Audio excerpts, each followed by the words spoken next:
Hey guys, and welcome to the third part of our tutorial for the Spa track in the IndyCar.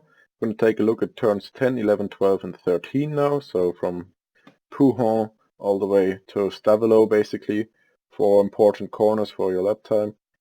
And yeah, actually we're going to start with Pouhon obviously. I'm going to play it once normal speed for your information, or for you. I missed the apex a little bit there, but I got away with it. Might have cost me like a tenth maybe, but it was still okay. It was good enough to show you. So the sector was still good.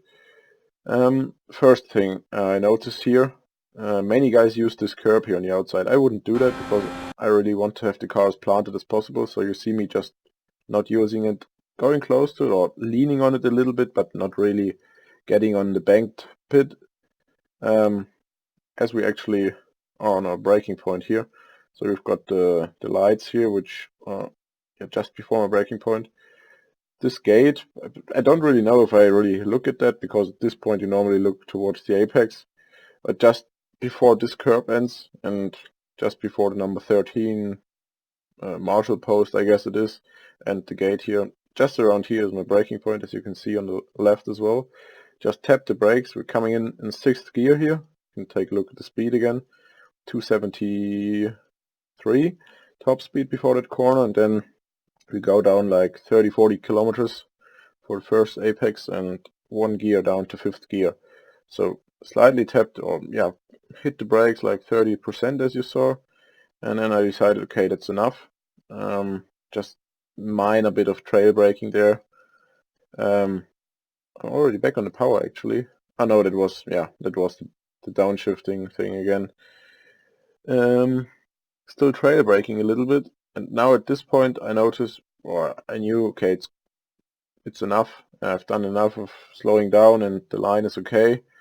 As you see, I'm not quite on the apex here, like missing it by half a meter I guess, but you don't want to use that curb again, so it's basically the same thing. I see many guys using that curb, maybe not intentionally, but this curb is, with this setup at least, it's gonna spin you most of the time. If you want to avoid a spin, you just have to get off the gas and just coast all the way through here, and you're gonna lose a heck of a time. And it's not gonna gain you anything using that curb. Just go around it. Don't use that one. I wouldn't use that one. Some guys use it and it might work, but I wouldn't recommend to use it. Just doesn't really give you any time or something like that. It just maybe opens up the line a bit more and you can lean on it. But as I said, I want the car to be planted and respond immediately when I turn in. So I'm not using that curb, and then I want to get on the power as early as possible here. Back on the power and just trust the car. Trust that it will stick. So here we are, basically on the curb in the middle between Pouhon 1 and 2 basically. That's not even close to an off track. I mean, it's close, but there's still some run here, or some ground where you can go without getting an off track. So I'm not completely at the limit here, but it was good enough to show you, and I wouldn't go wider than that. If I would have hit the apex a little bit better, then maybe I would have been a little bit tighter even, or I could have gone on the throttle earlier. But I wouldn't go wider than that. So Pouhon 1, late on the brakes, down to 5th gear. Little trail braking into the corner, just coast in maybe, and then back on the throttle as early as you dare, and trust the car. Trust that it will stick. Don't use the inside curb. Don't use the curb before. That's basically Pouhon. And the second part of Pouhon, just minimize the line, or minimize the way. It's not a word, or that's not a sentence, but whatever. Just go as short as possible through here. But open up the steering so you can use that curb here all the way flat until the Allianz bridge on the top, or basically exactly here. The curb, as you see, is my braking point. Just getting off the brakes, off the throttle, and getting on the brakes. From 6th gear down to 3rd gear, we can actually take a look at top speed again, and we should take a look at apex speed here. 234 was the lowest, for your information. If you want to compare it to you, to your driving style, or to your driving. So then braking point when the curb starts from 6th gear down to 3rd gear. This is a tricky corner coming up here. So you see me just a little bit of trail braking there. Yeah, I'm very tight on the curb. You can use that brown thing here again, like at Le Comp, but it's also fine if you just go around it. Then back on the power, but stay as tight as possible to the right side here, and turn in late for the left-hander. So you saw me. Normally in a GT car you want to turn in here already properly, and in GT car you also want to be here on that bit, but not in the Indy car. You're getting on the power early here through that corner, and you don't want to be the car unsettled by that curb here. So just close, but don't use that curb here again. And that's an important part here. It was very tight here, but that's where you want to be, because there's a bump here. There you see it. Actually change the camera a bit so you can actually see how the tires are unloaded. That's quite okay. Oh wait, maybe that. So you can see the tires are completely flat on the ground here, and there will be a bump shortly. There.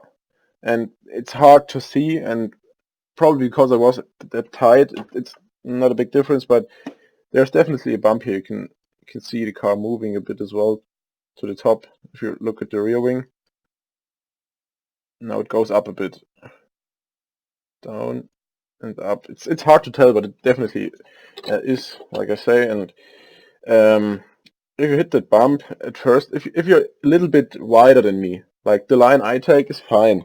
That's why I take it, or I think it's fine.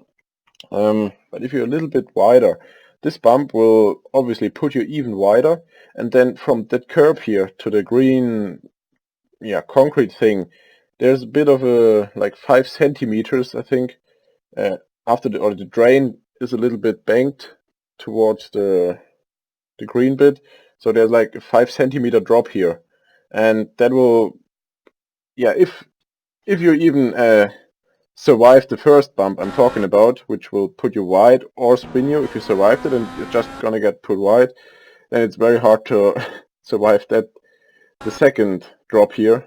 Just in 1 second, 2 big drops for the car under acceleration. It's not great, or 2 bumps. And also it's a bit up to the setup, but many setups the floor will just scrub on that curb here as well. If the right tires are there, I'll try to show you that. It's hard to tell. Yeah, from this angle it's very hard to tell, but it's a bit like that. And there's like 5 centimeter drop here from that bit to that bit. There are better angles of showing. Maybe should I go to the front now? That's still hard to tell. But definitely, yeah, you can see it here a bit better, I think. You can see that, I mean, it's not parallel to that line, the drain here. A little bit because of the angle of the camera, but mostly because there's a little drop here, and you don't want to be onto that too much. If the right tires are on here, the floor will rub here, and you're probably gonna spin. I had that spin on previous sessions, but sadly not on this one. Otherwise, I could show you. If you want, I can still do that, but you know what I mean, I hope, and it should be fine. Just stay relatively tight here. Be patient with the throttle and turn in late to the left-hander. Then your line in the exit will be fine.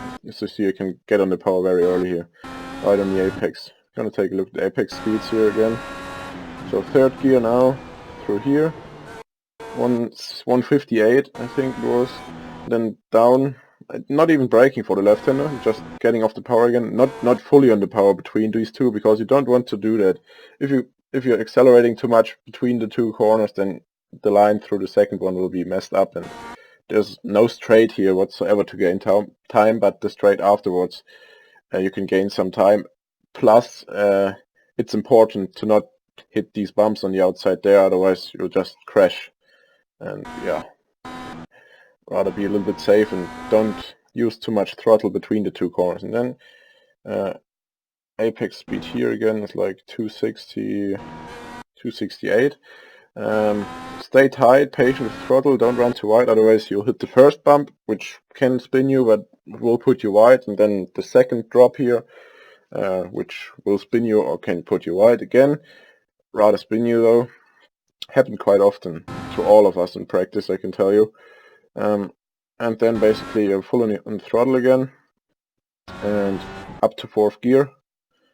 Take a look, yeah, just about here. When I'm on the curb I shift up to 4th, but you have to listen to your engine and you'll notice. Then bring the car over to the left again. Same scenario as before applies. In a GT car you would be on that curb here, or I am at least. I don't do that in the Indy car too much. As you see, I just barely touch the curb. It's the flat bit on the bottom, but then it's really banked on top, so you don't want to be up there. It can help with your turning, but it can also spin you or put you wide, so you don't want that. Braking point is just in the middle of that bit here, so around where that red goes to white, I think, on the barrier, yeah, just before that, so in the middle of that. You can also look at the right, but I wouldn't do that because you're driving to the left, you're rather looking to the left. I'm always using half bit of that here. Down to 2nd gear here. That's a very tricky corner again. You don't want to be up. You can do that, but again, you want to be on the throttle as early as possible, and that will just unsettle the car and spin you with the amount of power and torque this car delivers, especially if the revs rise. So you can see me again just close to the curb on the inside, or tapping it, but not really on the high parts, and then back on the power again. Apex speed of around 147, I think. 146 actually, and then back on the power as early as possible. Open up the steering. Again, you can really see me opening up the steering once I got on the power. So just get on the power half and then open the steering more and more and more and get on the power more and more. It's very important, otherwise you'll just spin or just use up the tires too much. Then here you can use a lot of curb. It's not an off-track. Again, this lap didn't have any off-track, so half of the car is on the drain, you see here.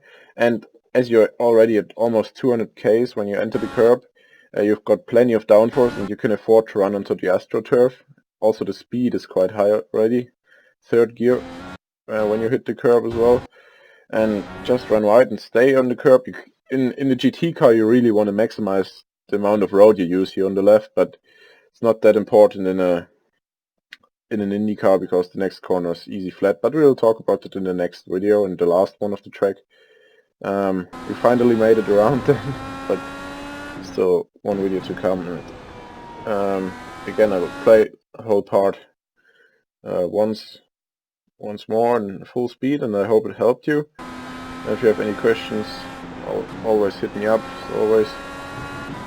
As well, I'm just gonna play it from this angle. I mean, gears are 5th gear through Pouhon, then pedals through the 2nd bit, 3rd gear through those 2 corners, now back into 4th gear, and 2 gears down to 2nd, then accelerate up to 4th gear or whatever gear you need. You'll just notice by the sound of the engine. Next corner isn't even a corner. We'll talk about it in the next video though.